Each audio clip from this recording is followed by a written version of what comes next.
Praise the Lord. आप सभी को प्रभु यीशु मसीह के जीवित और सामर्थी नाम में सलाम। जय मसीह की। हालेलुया। परमेश्वर पिता की महिमा हो, उसकी तारीफ हो। मेरे प्रियो, आइए हम आज प्रभु के सामर्थ्य वचन से सीखेंगे।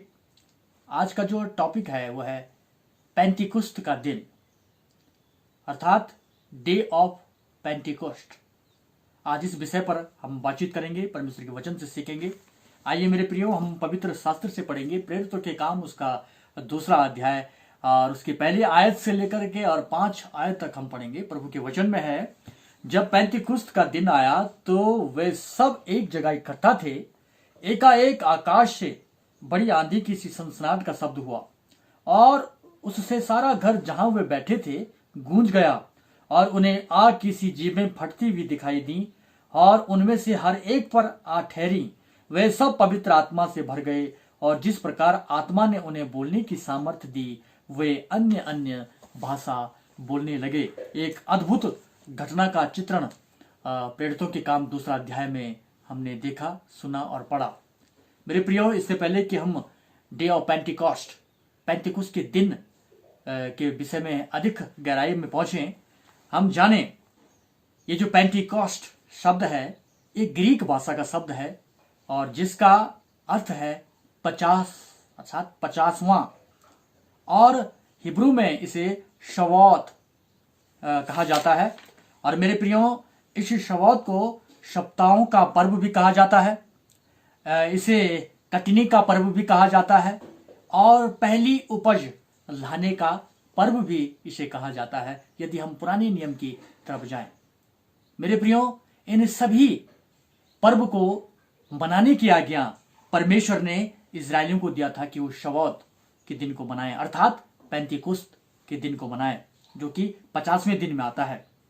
मेरे प्रियो, यहाँ पर बड़े गौर करने वाली बात है कि इन पर्वों को यहूदी लोग बड़ी आस्था के साथ मनाया करते थे और सब लोग परमेश्वर के नजदीकी में आकर के, परमेश्वर के मंदिर के समीप आकर के इस पर्व को मनाया करते थे।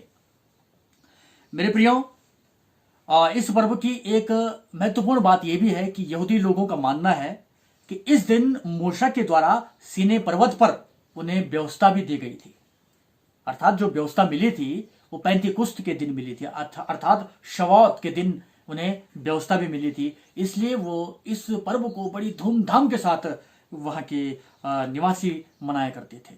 और मेरे और आपके लिए भी अद्भुत बात है और ये घटनाक्रम एक बहुत बड़े छुपे हुए रहस्य को मेरे और आपके सामने उजागर करती है। मेरे प्रियो, यदि हम वचन को बड़े बारीकी से समझने का प्रयास करेंगे तो उस रविवार के बाद, अर्थात 49वां दिन, यानी पहले शब्द के बाद जो फसह के बाद आता था, पहली उपज चढ़ाने के बाद से 50 दिन गिने जाते थे, यानी अन्न बलि चढ़ाने के बाद से। यहां पर एक दिलचस्प बात यह है कि इन 50 दिन गिने जाने के पहले ही दिन यीशु मृतकों में से जी उठा। यह रविवार का दिन का पहले शब्द के बाद फसह के दिन के बाद आया था। यह एक खास रविवार था।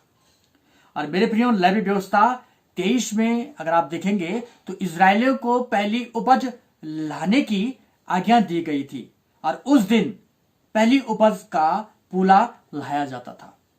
लेवी व्यवस्था के अंदर आप देखेंगे, ठीक है, लाया जाता था, जो यीशु को दर्शाता है। इस घटनाक्रम के अनुसार यह पूला यीशु को दर्शाता है और पहली उपज का पूला यीशु मसीह है और पहला यानी यीशु पहलौठा है और खेत का स्वामी भी है। इस खेत के स्वामी के विषय में आप मत्ती 9 अध्याय के 23वें वचन में आप देखेंगे। अगर पहला कुरिन्थियों उसका 15 अध्याय में अगर आप देखेंगे तो उसमें पौलुस जो है मसीह को पहला फल कहता है। उपज का पहला फल जो है मसीह है। पहली उपज का चढ़ावा मसीह के पुनरुत्थान के संदर्भ में है। पहली उपज का जो चढ़ावा उस समय के लोग चढ़ाया करते थे, वो नए नियम में प्रकट होता है यीशु मसीह के पुनरुत्थान के संदर्भ में। यीशु मसीह का जो पुनरुत्थान हुआ वो पहली उपज, वो यीशु मसीह का पुनरुत्थान है। वो पहली उपज मनुष्यों में पुनरुत्थान का पहली उपज प्रभु यीशु मसीह है। इसके 7 हफ्ताओं के बाद, इसके मतलब 7 सप्ताहों के बाद आने वाला दिन शबौत का दिन कहलाता है, जैसे कि पुराने नियम में है। 7 सप्ताह गिनने के बाद शबौत का दिन वो मनाया करते थे। वैसे ही 7 शब्दों के बाद शबौत का दिन कहलाता है। परमेश्वर कोई भी दिन चुन सकता था अपने लोगों पर, अपने चेलों पर प्रकट होने के लिए, लेकिन पेंतिकोस्त अर्थात शबौत का ही दिन क्यों चुना? परमेश्वर की एक गंभीर और एक रहस्यमय ये मैसेज है, संदेश है, क्योंकि आने वाले मसीह अनुयायी जो अलग अलग देशों से इस जगह पर आने वाले थे और परमेश्वर को पता था यहाँ पर आएंगे, वो इस बात को कभी ना भूलें कि आप जितने भी इज़राइल में से निकले हैं या आए हैं, ये वही पेड़ है जिसमें आप भी कलम किए गए हैं। कितनी अद्भुत बात है कि यीशु फसह के पर्व के दिन मारा गया। ध्यान रहे, यीशु फसह के पर्व के दिन मारा गया और एक फसह के मेमने के रूप में उस दिन जी उठा, जिस दिन जब पहली उपज लाने का दिन था। यीशु मसीह उस दिन जी उठा जिस दिन पहली फसल लाने का दिन था पुराने नियम के अनुसार, और वो फसल का स्वामी बन गया और फिर उसने पवित्र आत्मा को यरूशलेम में उड़ेला ठीक शबौत के दिन अर्थात पेंतीकुस्त के दिन। यह सब सुविचार और सुनियोजित लगता है। इस सब को जो परमेश्वर की ओर से सुनियोजित मेरे और आपके समक्ष लगता है, क्योंकि उस खास दिन पर सारे संसार भर से यहूदी यरूशलेम में आ रहे थे, जैसे कि हमने प्रेरितों के काम 2 अध्याय उसकी 1 से लेकर के 5वीं आयत में हमने देखा। तो मेरे प्रियो, महत्वपूर्ण है मेरे रात के लिए कि यीशु मसीह जो है फसह के मेमने के रूप में मरा, पहली बात, और फसह का स्वामी मृतकों में से जी भी उठा, पहली उपज मृतकों में से जी उठी। दूसरी बात, उस दिन जब पहली उपज अर्पण की जाती है, अन्न बलि चढ़ाई जाती थी। यहूदी लोग उस दिन से 7 सप्ताह गिनते थे। अच्छा, शबौत, ये सब कुछ जानने के बाद मैं और आप एक बात और गौर करें, बड़ी बारीकी से देखें कि इन 2 घटनाओं में कुछ तालमेल है, शबौत में और पेंटीकोस्त में, अर्थात शबौत के दिन पर और पेंतीकुस्त के दिन पर, दोनों एक ही हैं और समय पर नाम परिवर्तन है। हिब्रू में शबौत और ग्रीक में पेंटीकोस्त। कुछ समानताएं भी हैं कि शबौत के दिन मूसा के द्वारा उन्हें व्यवस्था मिली और डे अपॉन पेंटीकुस्त के दिन उन्हें पवित्र आत्मा का दान अर्थात पवित्र आत्मा की सामर्थ्य प्राप्त हुई। मेरे प्रियो, यहां पर एक और गौर करने वाली बात है। यदि आप और मैं बारीकी से इन बातों को देखें तो दोनों घटनाओं में क्या क्या हुआ।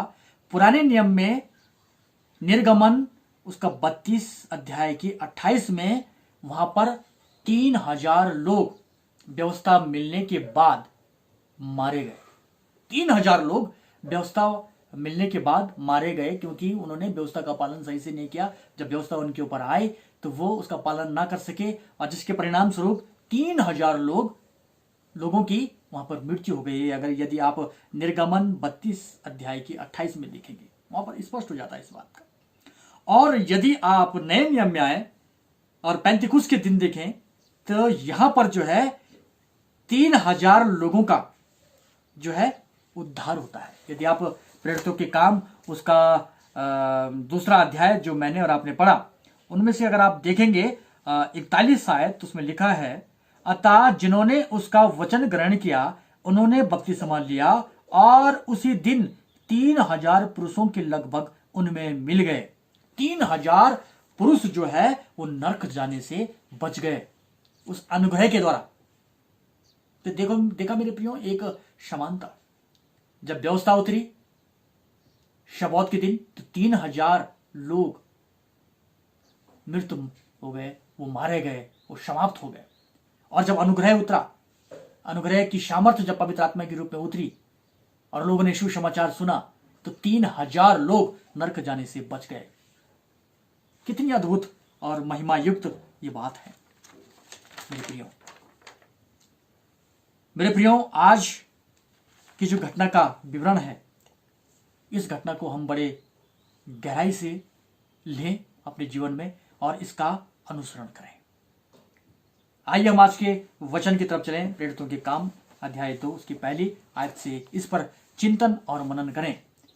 मेरे प्रियो, अब स्पष्ट हो गया है कि ये 50वां दिन है, अर्थात पुनरुत्थान के दिन से लेकर के और आज पेंतिकुस्त के दिन तक 50वां दिन ये आया। और ये महत्वपूर्ण पर्व है पेंतिकुस्त का पर्व, क्योंकि ये सदियों से चला आ रहा है, ये यहूदी धर्मशास्त्र से चला आ रहा है और ये परमेश्वर की योजना है कि शबोत को मनाओ। और इस शबोत के पर्व को मनाने के लिए बहुत से यहूदी लोग अनेक जगह से वहां पर एकत्रित हो गए। कहां पर? यरूशलेम पर। इस पर्व को मनाने के लिए वचन बताता है जब पेंतिकुस्त का दिन आया तो वे सब एक जगह इकट्ठा थे। प्रभु यीशु मसीह के चेले वो सब एक जगह इकट्ठा थे और एकाएक आकाश से बड़ी आंधी की सनसनाहट उन्हें सुनाई दी। पहली घटना यहां पर जो हुई है वो आंधी की सी सनसनाहट है। आंधी की सी सनसनाहट उन्हें सुनाई दी और आग की सी जीभें फटती हुई दिखाई दी।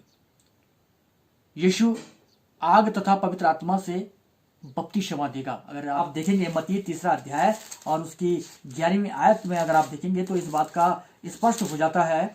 लिखा है, मैं तो पानी से तुम्हें मन फिराव का बपतिस्मा देता हूं, परंतु जो मेरे बाद आने वाला है वह मुझसे शक्तिशाली है। मैं उसकी जूती उठाने के योग्य नहीं। वो तुम्हें पवित्र आत्मा और आग से बपतिस्मा देगा। यूहन्ना बपतिस्मा दाता के शब्द हैं कि यीशु तुम्हें आग और पवित्र आत्मा से बपतिस्मा देगा। और यहां पर प्रेरितों के काम में आंधी की सी सनसनाहट होती है। आंधी पवित्र आत्मा का एक चिन्ह, क्योंकि आंधी की स्वरूप वो वायु का भी प्रतीक है, हवा का भी प्रतीक है। तीव्र गति से सनसनाहट होती है और आग की सी जीभें फटती हुई उनको दिखाई देती हैं, क्योंकि प्रभु यीशु मसीह के विषय में यूहन्ना ने कहा था कि वो तुम्हें आग से बपतिस्मा देगा, आग और पवित्र आत्मा से बपतिस्मा देगा। मत्ती 3:11 में अभी हमने देखा। मेरे प्रियो, आग का एक बहुत बिब्लिकल मीनिंग है। और मेरे प्रियो, मूसा के सामने जब परमेश्वर एक झाड़ी में से आग की लपटों या ज्वाला में प्रकट हुआ था, जब मूसा सीनै पर्वत पर गया, निर्गमन अध्याय 3 वचन 2 में आप इस बात को पाएंगे। और आप भली भांति जानते हैं कि परमेश्वर उसको एक झाड़ी में आग के समान, आग की लपटों के समान उसको वहां पर उसका प्रकटीकरण उसके समक्ष परमेश्वर ने किया, अपना प्रकटीकरण। जब यहूदी लोग मिस्र की बाबुल बंधुआई से बाहर जब निकल रहे थे, मिस्र की बंधुआई से, बाबुल की बंधुआई से जब यहूदी लोग बाहर निकल रहे थे, तब परमेश्वर उन्हें मार्ग दिखाने के लिए आग के एक खंबे के रूप में उनके आगे आगे चला। उनको रास्ता दिखाने के लिए, यहूदियों को रास्ता दिखाने के लिए परमेश्वर आग के खंबे के रूप में उनके आगे आगे चला, ताकि वो सही डायरेक्शन में जाएं, वो मार्ग ना भटक सकें। और यहां पर भी आग का एक महत्वपूर्ण चित्र बिंदु हम देख रहे हैं, जो निर्गमन 13 अध्याय के 21 से 22 आयत में स्पष्ट इस बात का हो जाता है। आज भी पवित्र आत्मा का जब एहसास होता है, आज भी लोगों की गवाही है कि जब पवित्र आत्मा का एहसास उन्हें होता है तो हृदय में फटती हुई आग की तरह उनका हृदय होता है। वो आग अग्नि से भर जाते हैं। इसलिए बहुत बार हम लोग प्रेजेंट वर्शिप में गीत भी गाते हैं कि फिर वो आग वर्षा दो। पवित्र आत्मा जब उतरता है तो पूरा शरीर में आग जैसी झंझनाहट हो जाती है, अग्नि उत्पन्न हो जाती है मेरे प्रियो। और आग प्रतीक है भस्म करने का, आग शुद्धिकरण का भी प्रतीक है। अग्नि जो है गलत चीजों को भस्म करने का भी एक प्रतीक माना गया है। आग जो है हमें तपने के बाद कुंदन भी बनाता है, कुंदन स्वरूप हमें निखारता भी है ये अग्नि। और ये पवित्र आत्मा का एक सायन है, एक निशान है, एक चिन्ह है। तो आग की सी लपटें जब उनके ऊपर आए, अर्थात वो चेले जो बैठे हुए थे, एकाएक जब आकाश से आंधी आई और आग की सी लपटें उनके ऊपर दिखाई दी, अर्थात उनका अग्नि से पवित्र आत्मा के द्वारा बपतिस्मा हुआ, अर्थात पवित्र आत्मा का बपतिस्मा चिन्ह अग्नि के रूप में उनके जीवन में हुआ। मेरे प्रियो, ये अद्भुत बात है मेरे और आपके जीवन के लिए। अब उसके बाद जो घटना घटती है वो है कि वो अन्य अन्य भाषा बोलने लगते हैं। मेरे प्रियो, वचन में देखेंगे कि जब वो सनसनाहट का शब्द हुआ तो सारा घर जहां वो बैठे थे गूंज गया, और उन्होंने आग की सी जीभें फटती दिखाई दी, और उनमें से हर एक पर आग ठहरी। वे सब पवित्र आत्मा से भर गए। मेरे प्रियो, जब आग की सी लपटें उनके जीवनों में आई, वो सब पवित्र आत्मा से भर गए। जब उनका पवित्र आत्मा का आग का बपतिस्मा हुआ तो वो पवित्र आत्मा की सामर्थ उनके अंदर आ गई अजीजों, और वो एक अद्भुत सामर्थ से भर गए, और वे सब पवित्र आत्मा से भर गए। और जिस प्रकार आत्मा ने उन्हें बोलने की सामर्थ्य दी, जिस प्रकार आत्मा ने उनको बोलने की सामर्थ्य दी, वे अन्य अन्य भाषाएं बोलने लगे। आत्मा ने उन्हें सामर्थ्य दी और वो अन्य अन्य भाषा बोलने लगे। अर्थात जब पवित्र आत्मा का बपतिस्मा हुआ अग्नि के द्वारा, तो जो प्रकटीकरण उनके जीवन से हुआ, जो चिन्ह उनके जीवन से दिखा, वो अन्य अन्य भाषा बोलने लगे। मेरे प्रियो, यहां पर बहुत ही गौर करने वाली बात है कि आखिर ये अन्य अन्य भाषा ही क्यों वहां पर प्रदर्शित हुआ। मेरे प्रियो, मैं और आप बहुत बारीकी से जानते हैं कि प्रभु यीशु मसीह ने प्रेरितों के काम उसका पहला अध्याय की 8वें वचन में कहा है, परंतु जब पवित्र आत्मा तुम पर आएगा। प्रेरितों के काम पहला अध्याय उसकी 8वीं आयत को हम पढ़ रहे हैं। परंतु जब पवित्र आत्मा तुम पर आएगा तब तुम सामर्थ पाओगे, और यरूशलेम और सारे यहूदिया और सामरिया में और पृथ्वी की छोर तक मेरे गवाह ठहरोगे। पृथ्वी के कोने कोने तक तुम मेरे गवाह ठहरोगे जब पवित्र आत्मा तुम पर आएगा। और जब पवित्र आत्मा आया, चिन्ह अग्नि का दिखाई दिया, और वे अन्य अन्य भाषा बोलने लगे, अर्थात पूरी पृथ्वी की भाषा, कोने कोने की भाषा वहां पर वो बोलने लगे, क्योंकि वचन में लिखा है तुम मेरे गवाह ठहरोगे। पूरे पृथ्वी के लोग यरूशलेम में आए हुए थे। पेंतिकुस्त शबौत के पर्व को मनाने के लिए जगह जगह से यहूदी वहां पर आए हुए थे, और वे उनकी सबकी भाषा वहां पर उन चेलों के द्वारा, उन लोगों के द्वारा, विश्वासियों के द्वारा, प्रभु यीशु मसीह के बपतिस्मा पाए हुए, पवित्र आत्मा के बपतिस्मा पाए हुए उन धर्मी जनों के द्वारा वो भाषाएं वहां पर निकली। और 5वां आयत बताती है, आकाश के नीचे की हर एक जाति में से भक्त यहूदी यरूशलेम में आए थे। प्रेरितों के काम 2 अध्याय 5 में आकाश के नीचे की, इस पृथ्वी के जितने भी जातियां हैं वो सब यरूशलेम में, जितने भी भक्त थे यहूदी भक्त, वो सब यरूशलेम में आए हुए थे सब, और सबकी अपनी अपनी भाषा थी। जब यह शब्द हुआ तो भीड़ लग गई और लोग घबरा गए, क्योंकि हर एक को वही सुनाई देता था कि वे मेरी ही भाषा में बोल रहे हैं।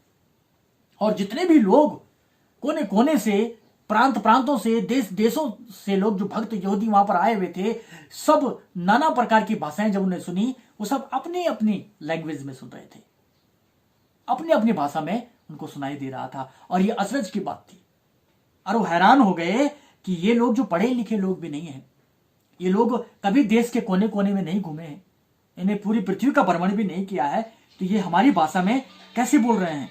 और वहां पर अद्भुत बात होती है। वचन हमें बताता है, प्रेरितों के काम 2 अध्याय की 8वीं आयत में जब हम पढ़ेंगे, लिखा है, तो फिर क्यों हम में से हर एक अपनी अपनी जन्मभूमि की भाषा सुनता है। 7वीं आयत बताती है, वे सब चकित और अचंभित होकर कहने लगे, वे सब चकित और अचंभित होकर कहने लगे, देखो ये जो बोल रहे हैं, क्या सब गलीली नहीं? ये तो गलील के रहने वाले हैं।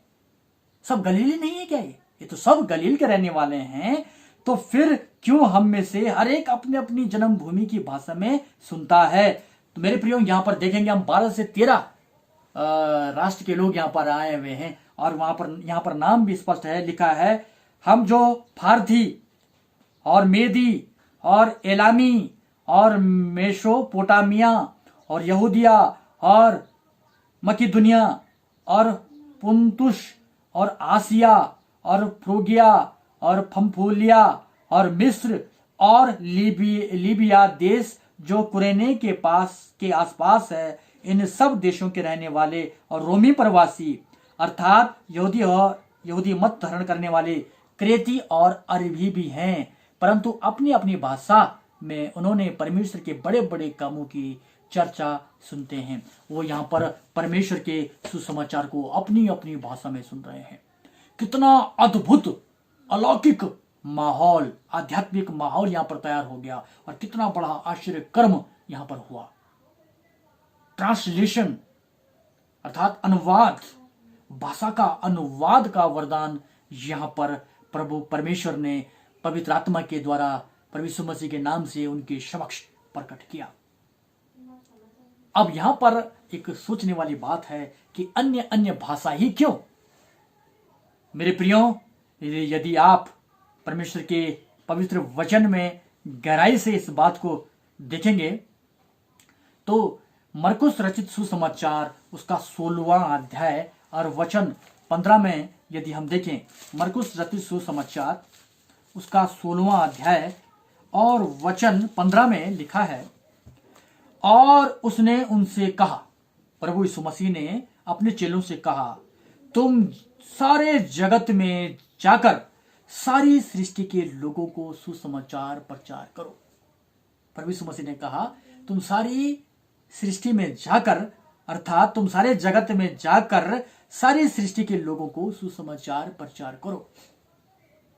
अब यहां पर एक अद्भुत बात है कि ये लोग जब सारी सृष्टि में जाएंगे, अर्थात सारे जगत में सारी सृष्टि के लोगों के समक्ष जाएंगे, तो वहां पर तो सबकी अपनी अपनी भाषा है। ये सुसमाचार प्रचार करें तो करें कैसे? इसलिए प्रभु यीशु मसीह ने कहा जब तुम पवित्र आत्मा से भरोगे, जब पवित्र आत्मा तुम्हें मिलेगा तो तुम सामर्थ्य से भर जाओगे।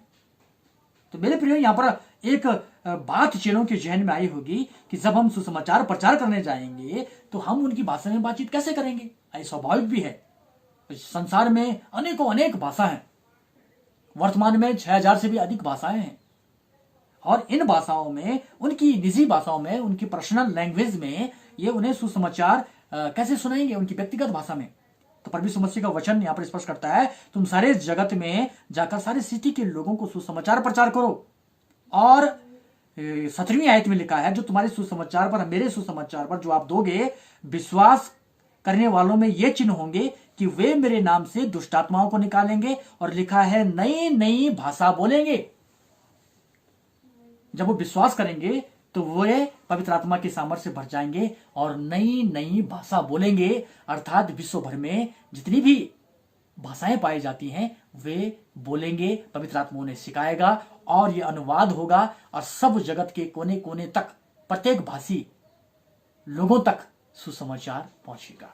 तो आज जो रहस्य खुला है कि ये अन्य अन्य भाषा का वरदान ही क्यों? ये इसलिए ताकि सुसमाचार मेरे और आपके निजी भाषा में, हमारी व्यक्तिगत भाषा में भी सुसमाचार हम तक पहुंच सके, ताकि हम उसको ग्रहण कर सकें, महसूस कर सकें, सुन सकें और वचन के गुप्त भेदों को अपने जीवन में अनुसरण कर सकें। प्रियो, इस घटना में मैंने और आपने देखा कि किस प्रकार पवित्र आत्मा ने उन्हें अन्य अन्य भाषा का वरदान दिया, और वे सब पवित्र आत्मा की सामर्थ्य में जब प्रचार करने लगे तो सब अपनी अपनी भाषा में सुनने लगे, और सुसमाचार का पहला कार्य जो समस्त जगत तक पहुंचा, ये शबौत के दिन अर्थात पेंतीकुस्त के दिन ही पहुंचा। और उसी दिन 3000 लोग प्रभु यीशु मसीह के नाम में उन्हें बपतिस्मा लिया और सुसमाचार पर विश्वास लाए, और 3000 लोग बचाए गए। मेरे प्रियो, इसीलिए वरदान प्रकट हुआ। इस वरदान का जो मेन उद्देश्य है वह है कि जगत के कोने कोने तक सुसमाचार प्रचार किया जाए।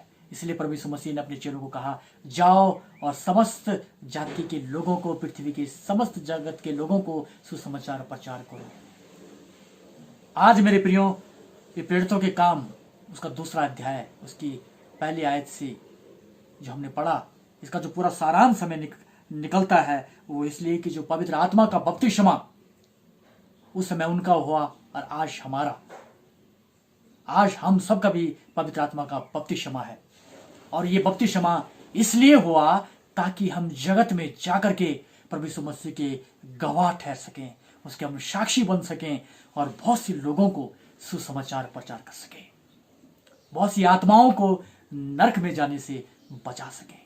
और हम सब जो स्वर्ग की भेड़शालाएं हैं, हम स्वर्ग की जो भेड़ें हैं, हम स्वर्ग में जा सकें और प्रभु यीशु मसीह के साथ उस स्थान पर रह सकें जहां परमेश्वर की उपस्थिति सर्वदा बनी रहती है।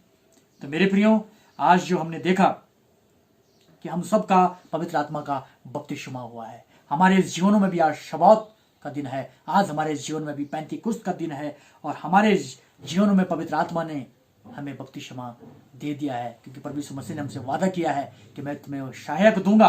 अगर आप देखेंगे यूहन्ना रचित सुसमाचार उसका अध्याय 14, यूहन्ना रचित सुसमाचार अध्याय 14 और उसकी 16वीं आयत में लिखा है कि मैं पिता से विनती करूंगा और वो तुम्हें एक और सहायक देगा कि वो सर्वदा तुम्हारे साथ रहे।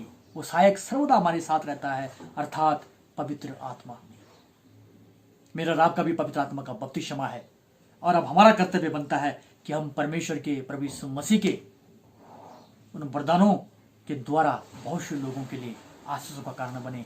मेरे प्रियो, जब पवित्र आत्मा की सामर्थ्य से वो भरे, जब मैं और आप भी पवित्र आत्मा की सामर्थ्य से भरते हैं, तो अद्भुत कार्य प्रभु यीशु मसीह के सुसमाचार का होता है। अद्भुत पावर, शक्ति, अद्भुत एनर्जी वहां पर प्रकट होती है, जैसे कि इन चेलों के जीवन में हुआ। मेरे प्रियो, वहां पर भी जब लोगों ने सुसमाचार को पवित्र आत्मा के सामर्थ्य सुना तो लिखा है वचन 37 में, प्रेरितों के काम 2 अध्याय वचन 37 में, तब सुनने वालों के हृदय छिद गए और वे पतरस और शेष प्रेरितों से पूछने लगे, हे भाइयों, हम क्या करें? उस सुसमाचार को सुनकर के, उस वचन को सुनकर के उन सब के हृदय छिद गए और वो भी प्रभु यीशु मसीह के लिए अपने आप को तैयार करने के लिए तैयार हो गए। पूछने लगे कि हम क्या करें, हम भी सेवकाई में उतरना चाहते हैं। और आप देखेंगे कि 41 में, अतः जिन्होंने उसका वचन ग्रहण किया उन्होंने बपतिस्मा लिया और उसी दिन 3000 पुरुषों के लगभग उसमें मिल गए और वे प्रेरितों से शिक्षा पाने और संगति रखने